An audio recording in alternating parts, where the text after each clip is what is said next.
I'm the Make-A-Wish escort for Andrew Kent. Andrew's got leukemia. He's been going through treatment for about 18 months now, and he's got about 2 years left. How you doing? You're my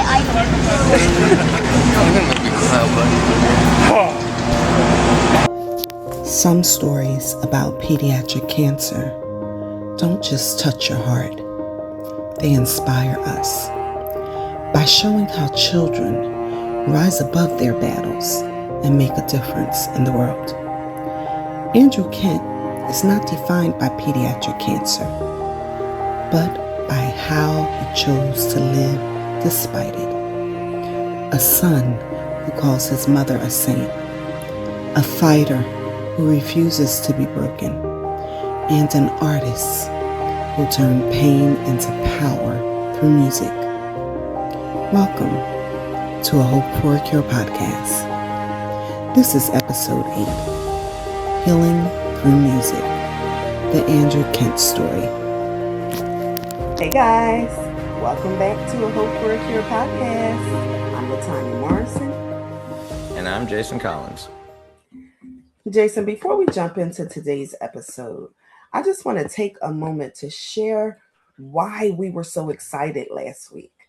You know, why that special episode mattered so much.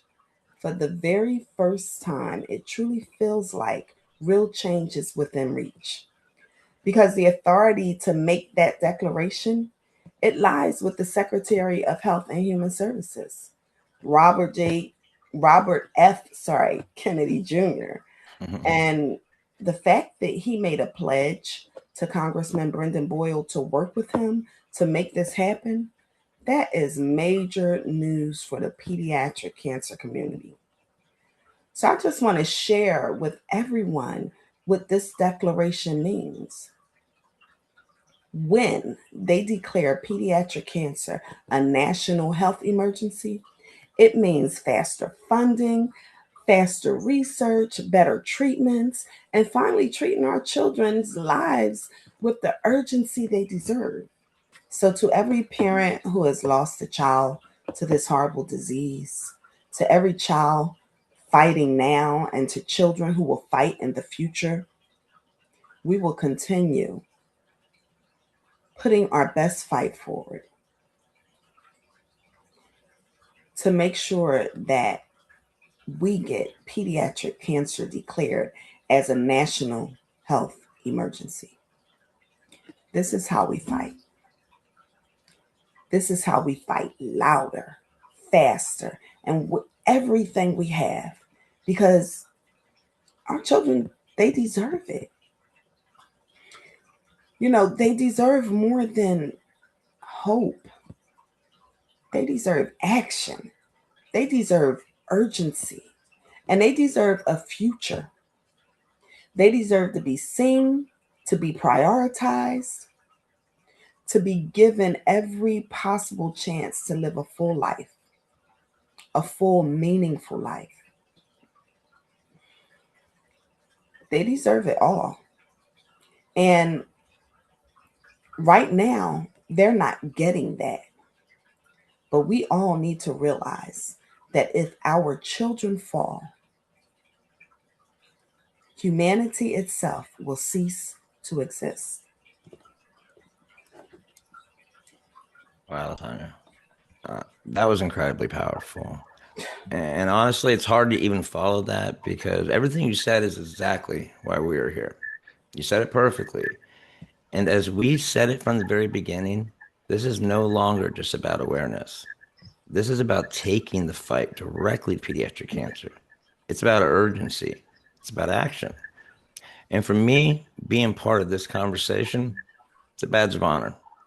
It means a lot to stand alongside you and be part of a platform that's not just telling stories, but pushing for real change. And as you can see, the gloves are off. Tanya and I are honored to be part of this advocacy effort and fight and to amplify the voices of these families who have endured so much and are still enduring the storm of pediatric cancer. We take pride in protecting this space as families share these stories, and we refuse to let those stories fade into silence. We'll make sure this moment grows louder, stronger, and impossible to ignore because silence is no longer an option. And today's episode is another step in that mission. Yes, it is, Jason. Today's episode is about resilience, but more than that, it's about identity, and what someone becomes after facing and battling this horrible disease. That's right. Today we're joined by Andrew Kent. He was diagnosed with high risk leukemia at just 10 years old. Mm. He's 27 years old today, huh? He is cancer free. He's an engineer, Mhm. a musician, and he's someone whose journey has just come full circle in ways most people just can't imagine. That's right. From meeting Corn through Make a Wish to writing and performing his own music today. This is a story about survival, expression, and purpose. Yes, let's bring him on, Jason. I'm excited. Let's do it. Andrew, let me start here. Who is Andrew Kent today? Man, Andrew Kent today is a professional, is a hard worker, is a musician at heart, and a survivor. What does life look like for you right now? It's honestly, it's great. I can't complain. I love what I do, so I don't really work a day in my life, and I'm just yeah, happy to be here. Honestly, When people hear engineer, musician, survivor, how do you define yourself? like I said, I find myself as a hard worker, somebody who loves what they do, and somebody just here to keep on chugging. Take us back to when you were 10 years old. How did this all begin? You know, it's very sudden. Back when I was 10, we went in to get some labs done and didn't think anything of it until we got a call back, and we didn't really know what was going on, but we know we needed to rush to the hospital very quickly, and that's kind of how we got the news. What do you remember about hearing those words that you actually had cancer? I was shell shocked. I didn't know. I was young at the time, so I really didn't know how to feel about it. But I do remember feeling scared and just not knowing what was next, what was going to be my next step in survival. Was it overwhelming? Did it feel like your world just shifted instantly? Yeah, kind of did. Kind of just hit me like a ton of bricks, right? But Mm. being that young, I think it kind of safeguarded me in some type of way. At that age, you're just being a kid. Schools, friends, normal life. What was it like having all of that suddenly disrupted? It's different, it's changed pace, right? But I didn't know any better, so I just knew that this is where I needed to be, and this is what was going to help me. So just put my head down and did the best that I could. How did school work during that time? Were you able to keep up? It was limited, I think there when I was diagnosed, I was in fourth grade. I missed pretty much half of that, and most of fifth grade I was homeschooled, so I would kind of zoom in with some of my classmates every now and then, and sometimes do calls over the phone and kind of get the lessons there. But most of the time it was just me trying to recover. What about your friends? How did they react? They were they young too. They didn't know how to feel about it at the time, but they all banded together, and even that young, they were writing me notes and telling me how much they missed me, and just really a great support group that came out of that elementary school. Did your relationships change over time? Some of them did, but like my one of my best friends today, my absolute best friend today, I've known him since second grade, so that bond will never change. Now, we get to the moment that's just incredible. You met Corn through Make a Wish, I and did. not only met him, you jammed with him. Take us there. What was that moment like? Yeah, man, they were great guys. I was 10 when I got to meet them, and I was just beside myself. I kind of brought myself into that music, kind of found it when I was really young, and just absolutely loved it. And those guys were so good to me. And over the years, even after that Make a Wish, those guys were really cool and just really awesome to be around. So sitting there with Corn as a 10-year-old, going through everything, what was going through your mind? Just pure at that moment, everything was washed away. Everything was, Corn was their music I used, for an escape. So it was incredible to see that for the first time live. And they invited me back on stage to, or not on stage, but on side stage to watch their performance. And I was singing every word with Jonathan Davis, and I Mm, just remember being that.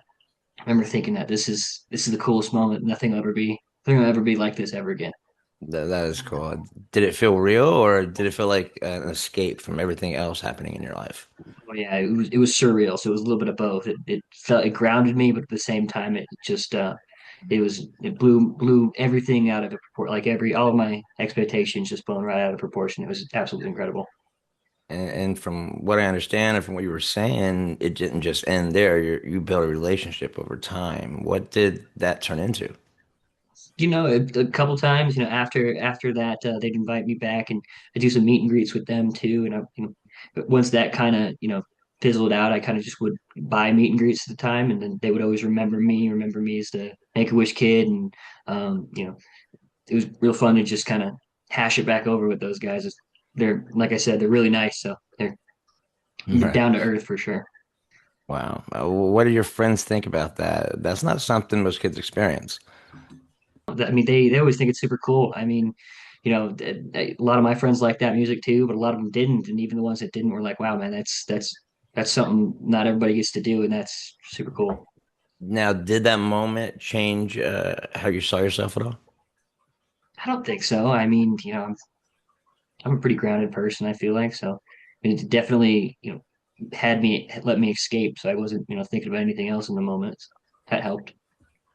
And it sounds like music didn't just help you, it became a big part of who you are.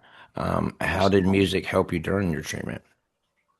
Music, yeah, music was an absolute escape. I mean, when I was down and I'd look to, Corn and Mudvayne at the time, and it really just the words that they would sing underneath those aggressive guitar tones, man, it brought me to a place that I couldn't be hurt. How did music help you during treatment? Yeah, it really helped. It was a way that I could just take all of the anxiety and depression and all the angst that I had because I didn't really know what was going on and just kind of filter it into a spot that really helped me in the long run. I think it was a great point of expression. Was it something you leaned on when things got really hard? And No, absolutely. And it's one of those things that back in that time, that is about the time where I picked up the pen myself and started writing and just I needed to get words in my head out that would help me kind of make it through. what led you into that and into music? Writing it Really yourself.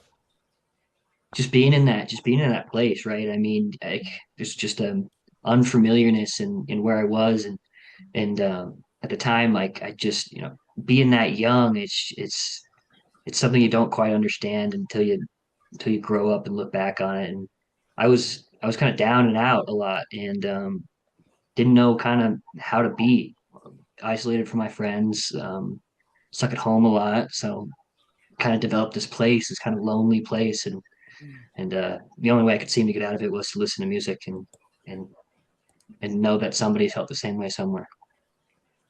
Your music is described as emotional or as dark or heavy, even. What does that come from?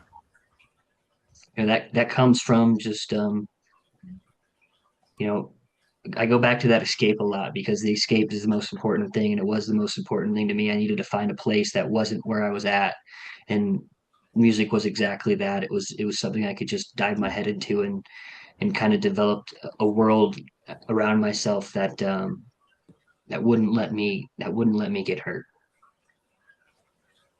Is that where you put the things you went through, the things that were hard to explain? Absolutely, it's where I shoved them. When you're writing or performing, are you revisiting those moments or releasing them? Yeah, absolutely. It's a big release. I mean, you go there and you face them, and you're at battle with them until you let them loose, and that's really what that space is there for. And you see music as your therapy.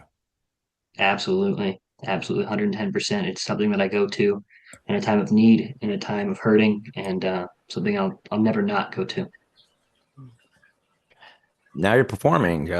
What does it feel like going from being a kid in the hospital to being on stage?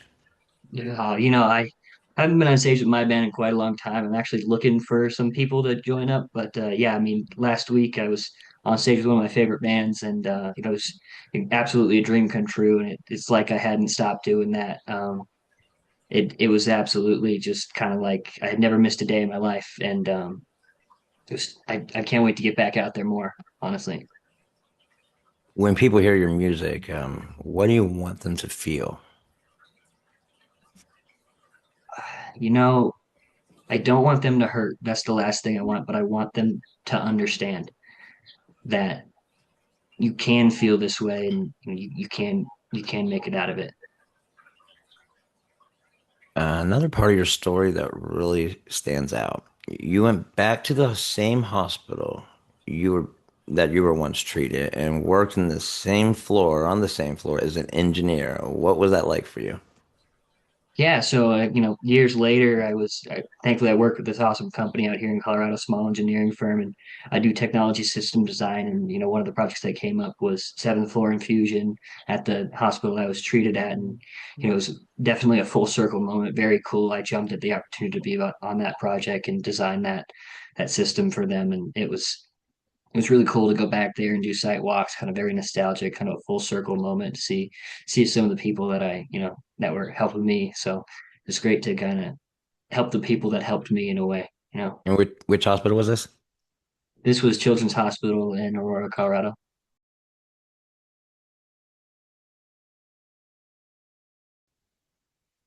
Now, And shoots.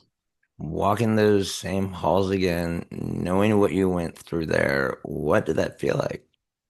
Yeah, it was, you know, it's kind of, I don't want to say I was numb to it, but man, it did feel familiar, and it felt really good in a way because I wasn't here to get poked or prodded or evaluated or treated or anything. It was there so I could help the people that helped me. I go back there. I have projects there now, and I still go back there and feel the same way. I'm really happy and honored to be a part of that team. Did that moment give you closure, something more?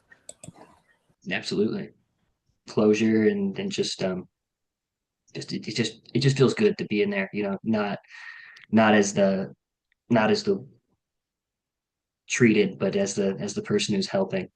It's feels really good. Support isn't always perfect, but it matters. What did support look like for you during that time? Oh man, that time was, all my friends banded together, my family, and it was a nonstop, just kind of, check in after check in. Just everybody was there for me, um, that kind of thing. It was everybody did the best they could, and they did really well. And your mom, she saw gaps and turned that into helping other families. What did that mean to you? I mean, that was great. She had her blogs, and she was always out there trying to do everything she could and for everybody she could. She's a saint, and this world doesn't deserve her. Wow. Wow, Andrew, that's incredible stuff. I'm gonna pass this to Latanya, who's gonna take us a little bit deeper into your journey. Thanks, Jason. Andrew, you just made me smile talking about your mother. So I want to take you back for a moment, back to when everything first started. What were some of the first signs that made you feel like something wasn't quite right with your body? Um, I don't think it was me who noticed, actually. I think it was my mother, and I think I was just happy go lucky and just we knew something was off. Mm. I don't exactly remember what it was, but I know that when we got counts that day, I felt like something was heavier, and in the air felt it, I felt it, and it just turned into a very dark day. But I'm happy I'm still here today. I'm happy you're still here today too, Andrea.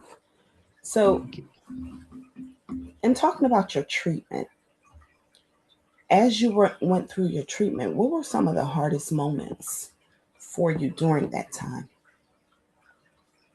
Some of the the infusions themselves were pretty hard. I mean, I had a couple bad reactions to infusions that kind of made the day longer and just everything a little rough. But all in all, it's tough. That treatment was tough, and what I went through was hard. But I just knew that I could that I if I kept going that it would eventually just it would work out. I hear that. Let me ask you, you said you had bad reactions. What were your reactions to your treatment? Oh no, so it wasn't necessarily a reaction to the treatment. Is to when I got a couple times when I would get blood transfusions, as Mhm. I would break out in hives. I was very particular, and sometimes it just made the day very uncomfortable. But Mhm.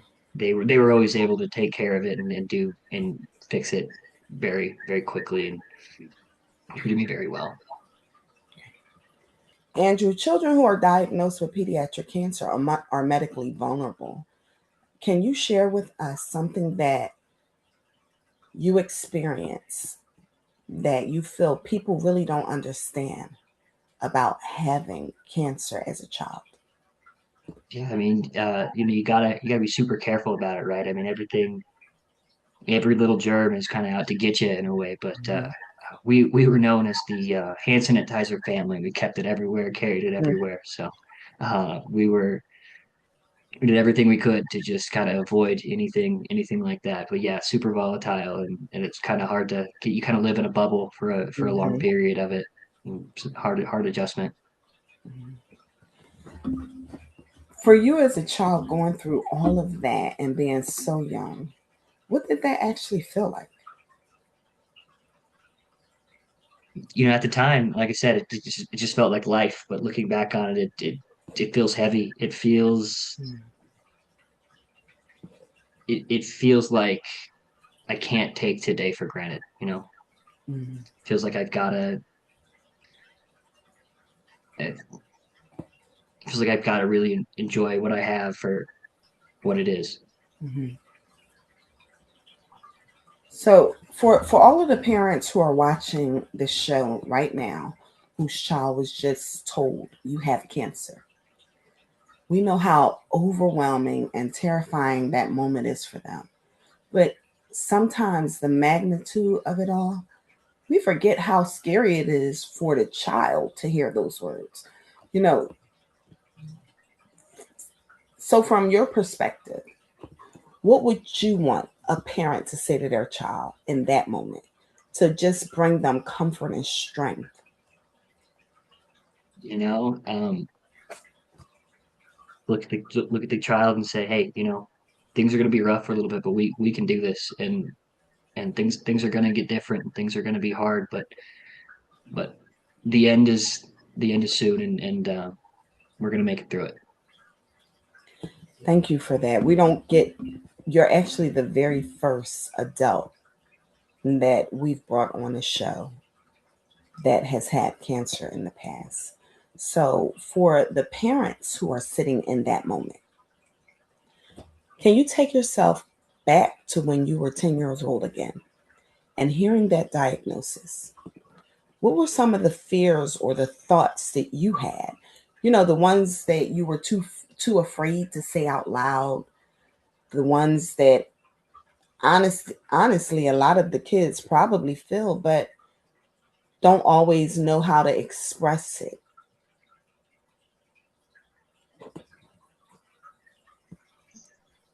Yeah, I mean, you you ask those questions. It's the big one, right? It's a question. The first question I asked we kind of when we kind of had the idea that that's where things were going is, am I going to die? And that's, that's the biggest Mm. one. And at the time is you don't know, you really don't know. And, but all you got to do is keep trying and, and you got to trust in the system that's around you and the medicine that you're getting. And, um, you really kind of got to go in blind. But, all that being said, it's a trial. It's hard. It's sad and it's scary. But you just got to know that you're stronger than it is. It sure is scary. Did you ask your parents if you were going to die? I did, and I think my mom regrets this day. I think she'll always regret this day, but that's what I remember that day very very well. When we went into that blood draw, I was in the basement of her house, and Mhm. she's at the top of the stairs, and she said, "We got to go in. They think you might have cancer." And I said, "Well, am I going to die?" And she looked at me and she was very honest, and she said, "I don't know." Um, but and that takes a toll on her more than it does on me. I couldn't, I couldn't. I was so happy that she just was honest with me. It's being that young, yeah, that's scary. But the last thing I wanted her to do was lie to me. But like I said, it's a gamble and it's hard. But you make your way through it. You get treated and you get the help you need. Thank you for that. What went through your mind when your mother answered you honestly? I went blank. I think that's the only way to say it. I just kind of remember everything just being kind of automatic after that. Grabbed my stuff, got into the car, didn't ask any questions. I don't think we talked the whole ride there, and yeah, and that's kind of how that day went. So we know how cancer treats the body, how the treatment reacts with the body. What type of changes did you have to your body?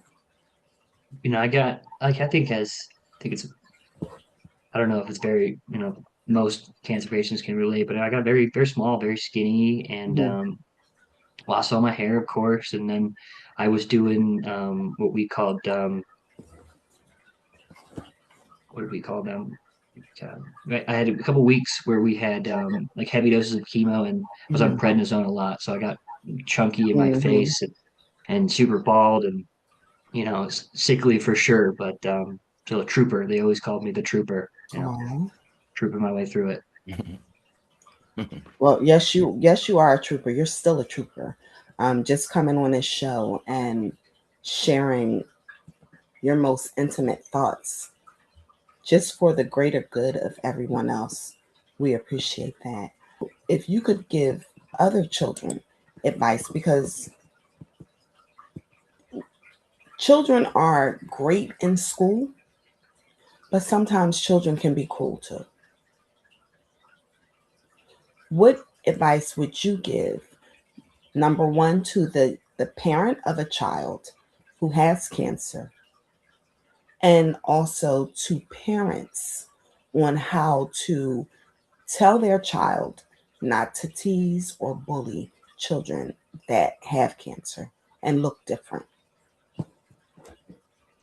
Yeah, to the parents, I would say, it's this is your time to shine, and you got to be strong, and you gotta let that kid know that everything's gonna work out and it's gonna be okay.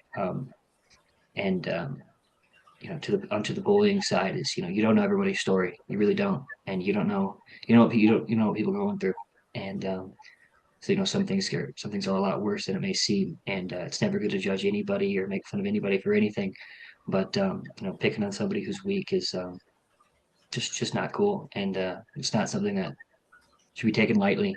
Um, I don't think, and just I would say sit down with that kid and say, hey, you know, everybody's going through their own troubles. We got ours, they got theirs.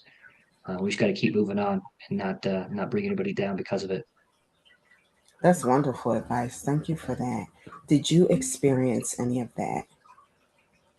I don't think so. I mean, everybody was real good to me. Right. I the most I experienced was probably, my friends, um, not picking me the first anymore for basketball because I was a little slower, but I understood that. That's not my fault, not their fault either. So I didn't take too much of an offense to it all. Sounds like you had some cool friends. Oh yeah, yeah, definitely some lifers in there too. They're still with me to this day. So That's awesome. It sure is. So how has everything that you've gone through shaped who you are today?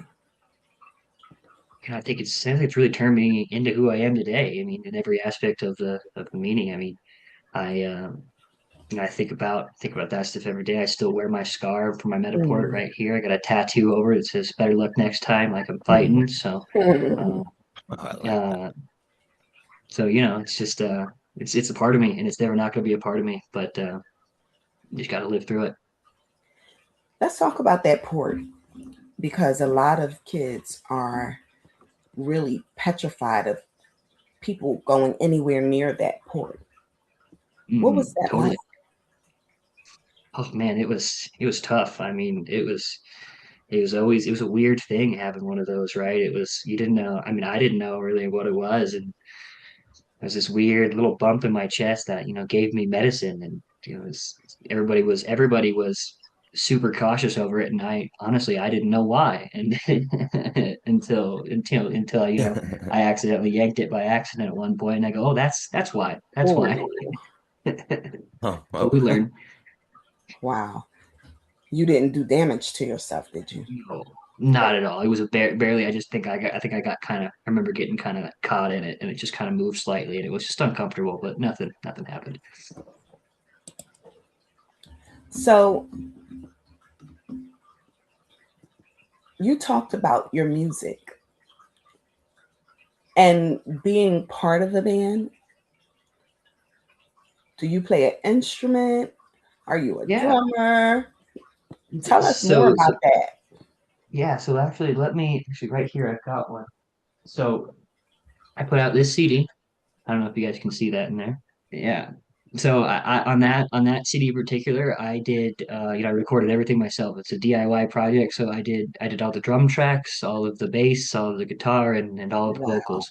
There's one song on it on a bonus track that I think that was recorded in about 2014. That was from the original lineup with my two best friends, and the song's actually about the cancer treatment. It's called "Beat It Out."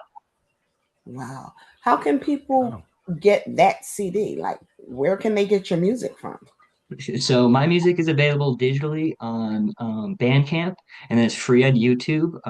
I do have some cassette tapes and CDs for sale on Bandcamp. However, I'm running very low on the CDs. I think I have about six left, so those are going quick. But I do have about 50 of the cassette tapes if anybody still has a cassette tape player. So thank you for that information. Was music always a part of you, or do you feel like it became a part of your purpose, especially after everything you've been through? Oh, it's always been in my bones, I think. I mean, my dad was a musician slightly when he was growing up. He just kind of played a little bass, but I think that kind of made its way through to me. And I've always been a passion for me. My older brother is in a touring band, Mm. Celestial Wizard out here in Colorado. They're very cool. And so it's been a part of my life forever. And then when I was able to pick up an instrument myself, it just felt right. And most of that was during that treatment time is when I kind of figured out that that's kind of what I wanted to do as on a side passion project for sure. Wow. Thank you for that. So, as we wrap up, I want to make sure that you've had a chance to tell us every story, to answer any questions. Is there anything that you would like to add that we didn't ask? I can't think of a thing. You guys are great at what you're doing, and I have so much respect for this podcast. It's very cool. Thank you I so appreciate that. much. Thank you so much. So, Andrew, when I tell you this is such a breath of fresh air story, It um, is. and we greatly appreciate you for just trusting us with your story. What you've shared with us today is so much more than words. It's strength, it's truth, and it's something that's going to reach families who need it in ways we may not may not ever even fully see. Your journey, what you faced as a child, and what you and who you've become because of it, it matters. And I just want you to know that by opening up the way you did today, you've you've given hope, understanding, and a voice to so many others who are walking this path. And for that, we're truly grateful. I wish you all the best on your journey, especially your music journey. This space is always here for you. You are welcome back anytime you feel called to return and share, or just to hold space with us. We appreciate you. Definitely. Thank you for having me on. Thank you very much, Andrew, for this opportunity, and I appreciate you sharing your story. Absolutely. Thank you guys. You are so welcome. Woo, Jason, that was so touching and just so inspiring. One of the things that really stayed with me is how so often children don't always have the words to express what they're feeling, especially to us adults. And I think sometimes we forget children want to please us. They don't want to hear that their parents are worrying. And what makes parents worry more than hearing their child has cancer? So even in the middle of everything they're facing, these kids are watching us and they're worried about us worrying about them.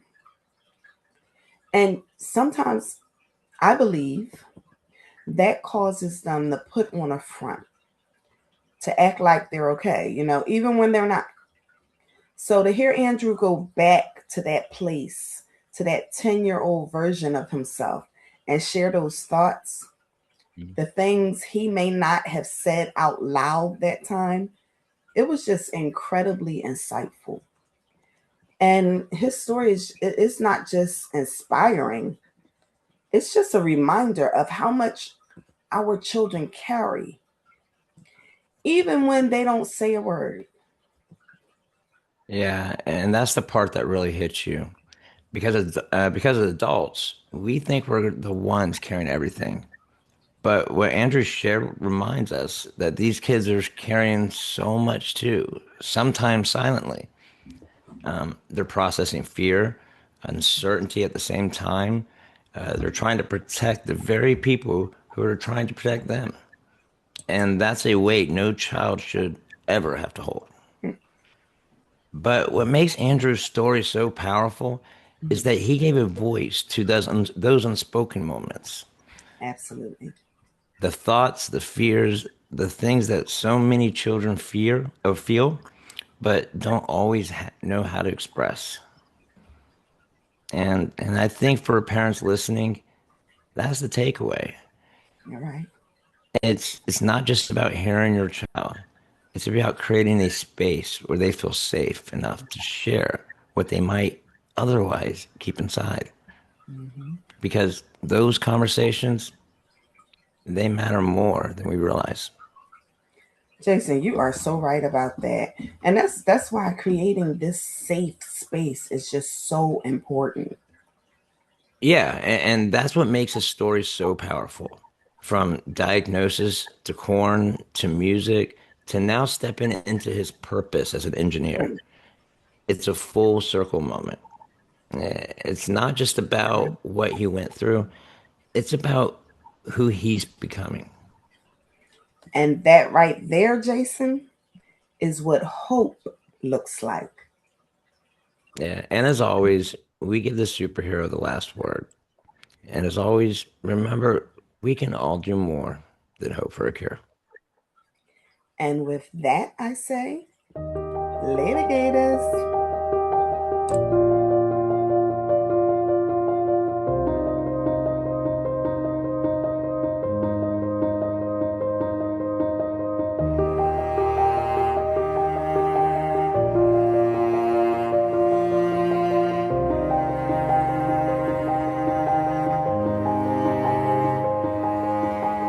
My name is Truman Esmond. I'm the Make-A-Wish escort for Andrew Kent.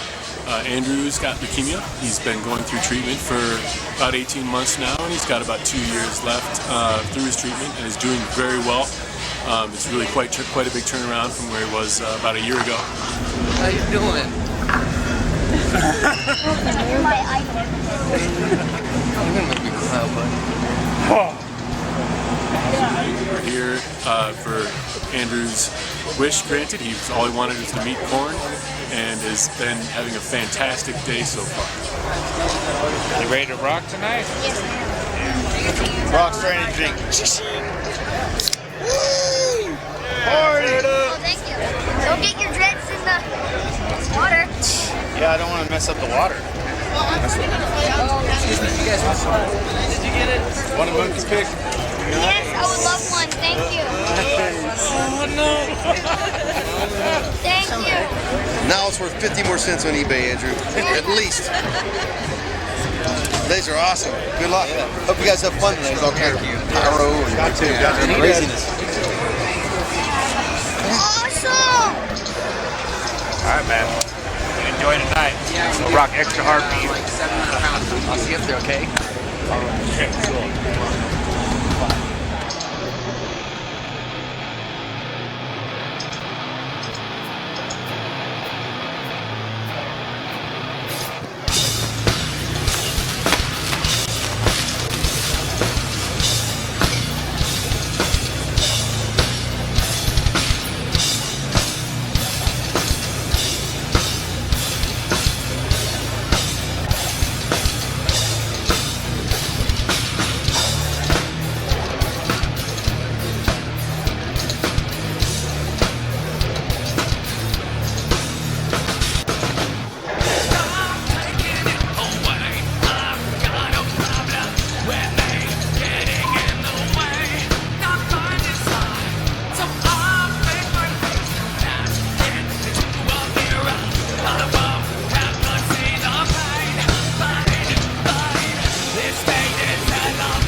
I'm just happy to be along for the ride as a volunteer with Make-A-Wish, and happy to see a dream like this come true. What's up, man? Did you have a good time? Yep. All right, man. Was you rocking? Yep. All right. So good to see you. Thanks for coming.